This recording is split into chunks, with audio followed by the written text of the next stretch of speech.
গেছে। আর এখানে একটা কনেক্স ক্রেট রয়েছে।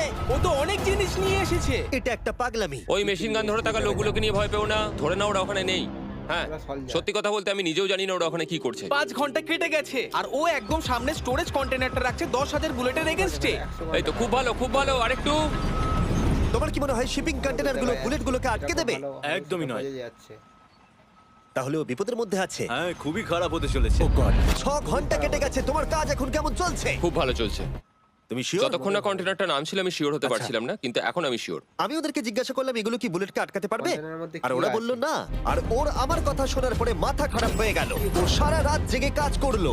এদিকে এসো মিস্টার রেলরোড টাইস। খুব ভালো খুব ভালো, এই তো কাজ খুব ভালো এগোচ্ছে। এমনকি সকাল হয়ে গেলেও ও ওর ডিফেন্সকে আপডেট করে যাচ্ছিল। ভাই ও স্টোরেজ কন্টেনারের মধ্যে একটা ভ্যান আর বড় টিউব ঢুকিয়ে দিল। আর আমি এসে এই সবকিছু দেখার পরে খুবই ইমপ্রেসড হয়েছিলাম। আমাকে বলো তুমি কি কি করেছো? আমি সামনে অনেক কংক্রিট রেখেছি,